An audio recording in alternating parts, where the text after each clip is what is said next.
हमारा मन इस दुनिया का सबसे पावरफुल हथियार है। हमारे जीवन के प्रत्येक घटना के साथ सिर्फ और सिर्फ हमारा मन जुड़ा होता है। इस दुनिया में जितने भी ज्ञानी हुए, जितने भी सक्सेसफुल लोग बने, सिर्फ और सिर्फ अपने मन की शक्ति के कारण ही बने। लेकिन हम में से बहुत से लोग क्यों इन शक्तियों को समझ नहीं पाते हैं? बुद्ध कहते हैं, हम भी इंसान हैं, आप भी इंसान हैं। हमारे अंदर, आपके अंदर, सबके अंदर समान शक्ति है।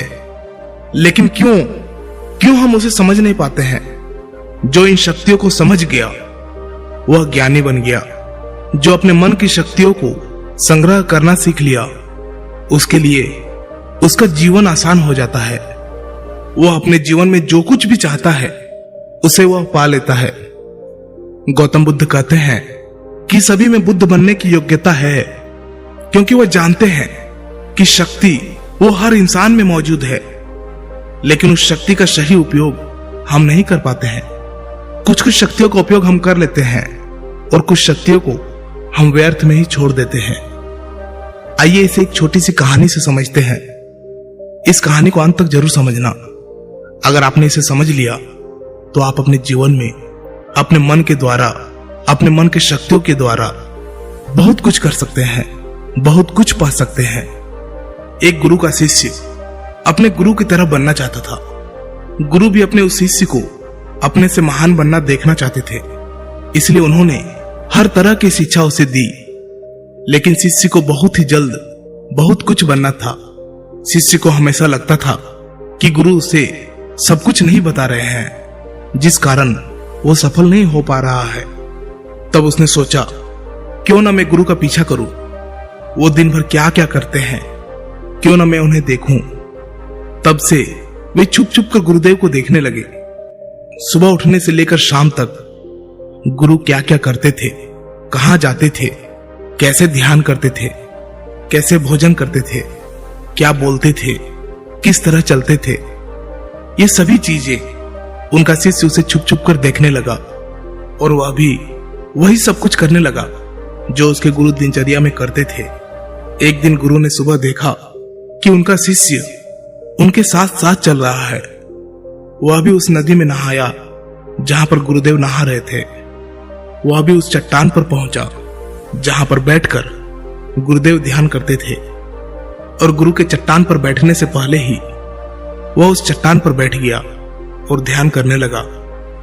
यह देखकर गुरुदेव मुस्कुराए और वहीं पास के ही दूसरे चट्टान में जाकर बैठ गए और ध्यान करने लगे।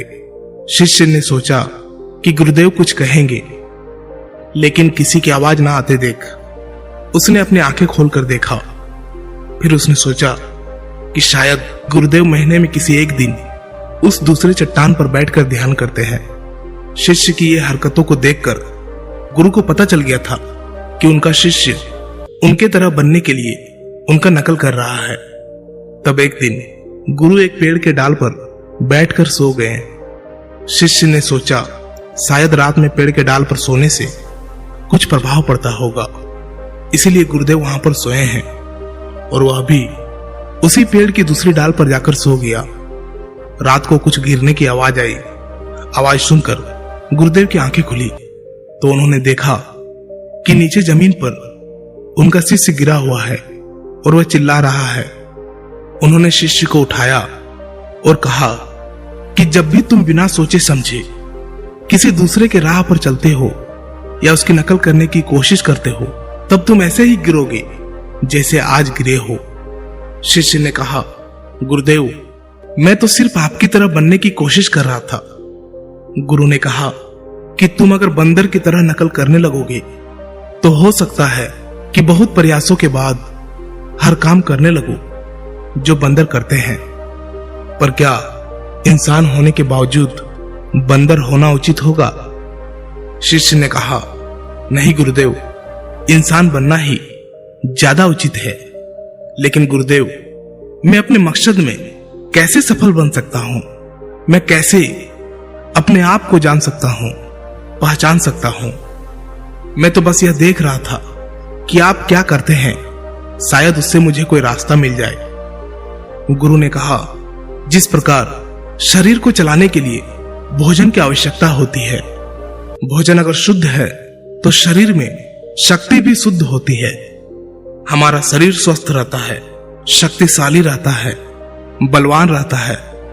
उस शरीर से जो भी कार्य करना चाहो तुम करवा सकते हो। लेकिन तुम खराब, सड़ा गला रखा हुआ बासी खाना खाओगे तो क्या होगा? शिष्य ने कहा, शरीर की शक्ति खत्म हो जाएगी, हमारा शरीर बीमार पड़ जाएगा। फिर गुरु ने कहा, इसी तरह हमारे पास मन की शक्ति होती है और इसमें इतनी शक्ति होती है कि कुछ भी पाया जा सकता है, कुछ भी बना जा सकता है, अपने आप को जाना जा सकता है, पहचाना जा सकता है, बुद्धत्व को प्राप्त किया जा सकता है। लेकिन मन की शक्तियों को नापा या तोला नहीं जा सकता है। शिष्य ने कहा, आप तो ज्ञानी हैं, ध्यानी हैं, इसलिए आपके पास मन की शक्तियां हैं जिनका उपयोग आप कर सकते हैं। लेकिन हम उपयोग करते हैं तो कुछ भी नहीं होता।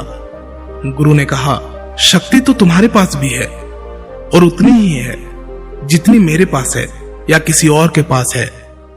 तो गुरुदेव, फिर हम सभी लोग कामयाब क्यों नहीं होते? हमारे जैसे बहुत से लोग हमेशा असफल होते रहते हैं, ऐसा क्यों? गुरु ने कहा, क्योंकि मन की शक्तियों का हम सही तरीके से उपयोग नहीं कर पाते हैं, बल्कि मन की शक्तियां हमारा उपयोग कर लेती है।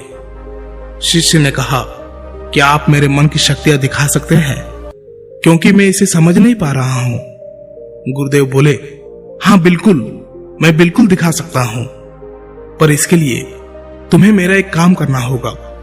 क्या तुम कर सकोगे? शिष्य ने कहा, हाँ अवश्य करूंगा। मुझे क्या करना है? गुरु ने कहा, ज्यादा कुछ नहीं करना है, बस इतना ही करना है कि जितने भी विचार तुम्हारे मन में आए उन विचारों को एक एक लकड़ी के समान समझना है और उन लकड़ियों को उठाकर उस झोपड़ी पर रखते जाना है। और ये तुम्हें पूरे 1 महीने के लिए करना होगा। ध्यान रहे, एक विचार के लिए एक लकड़ी का होना आवश्यक है। जैसे कोई भी विचार से कोई लकड़ी छूट ना जाए। एक काम और करना, अपने उस विचारों को जो तुम्हें ज्ञान और ध्यान प्राप्त करने के लिए आए, उन विचारों की लकड़ियों को तुम्हें उन झोपड़ियों के बाहर रखना होगा।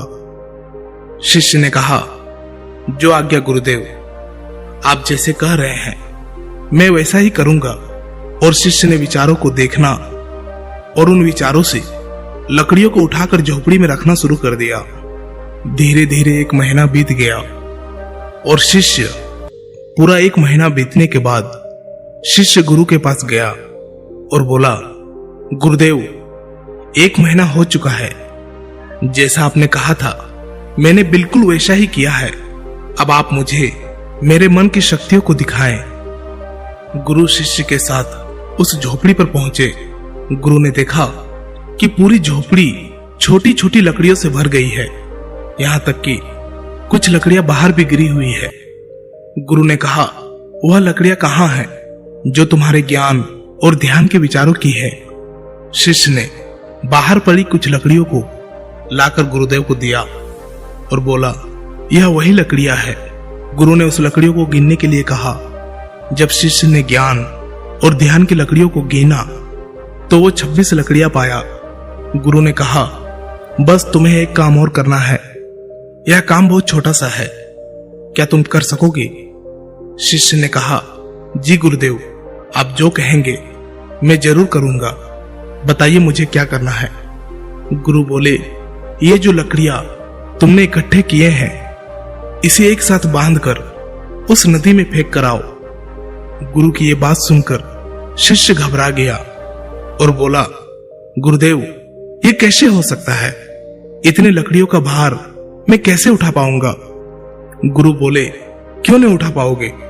जब इतने विचारों का भार तुम दिमाग में रखकर घूमते हो तो इन लकड़ियों को क्यों नहीं उठा सकते?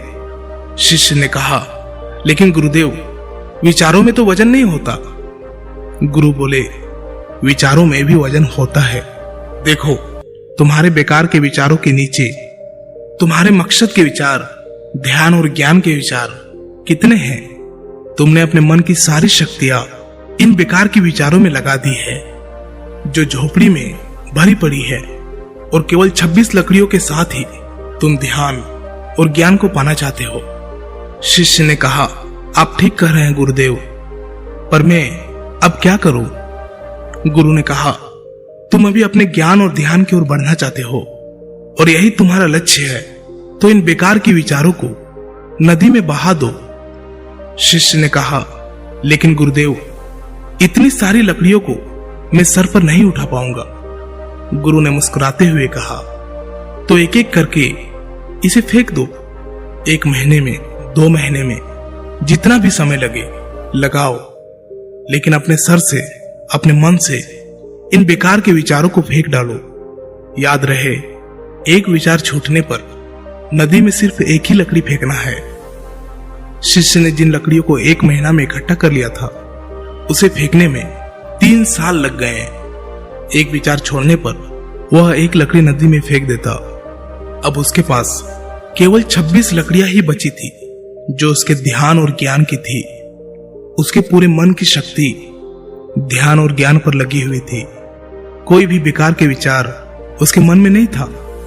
एक दिन ध्यान करते हुए वह उठा और गुरुदेव के पास गया और कहा, गुरुदेव, ऐसा लगता है कि मैं कहीं अटक गया हूं और मैं आगे नहीं जा पा रहा हूं। गुरु ने कहा, उन 26 लकड़ियों को छोड़ने का समय हो गया है, छोड़ दो उन्हें। शिष्य ने उन 26 लकड़ियों को छोड़ने में 1 साल लगा दिया और जब उसने आखिरी लकड़ी को नदी में डाला, तब वो वही नदी के किनारे बैठ गया और बैठा ही रहा।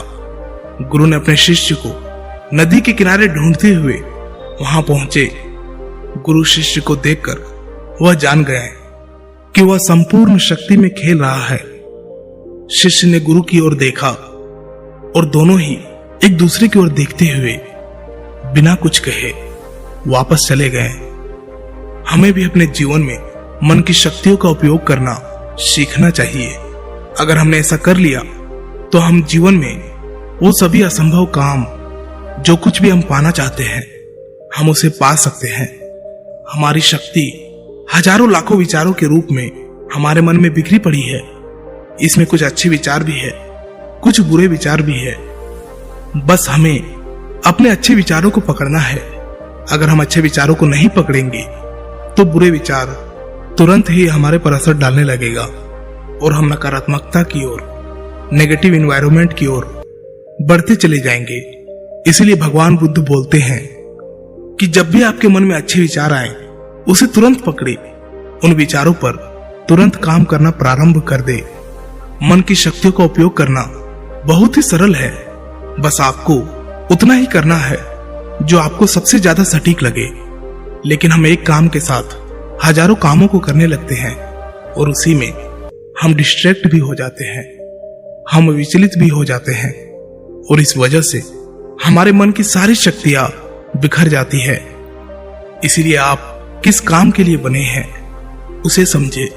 भगवान आपको जिस काम के लिए बनाया है, वैसे विचार आपके मन में बार बार आएंगे। बस जरूरत है आपको उसे पकड़ने की, आपको उसे समझने की, उसे सही दिशा निर्देश देने की। दोस्तों, इस कहानी से आपने क्या समझा? अपने विचारों को, अपनी भावनाओं को एक कमेंट के माध्यम से जरूर बताएं।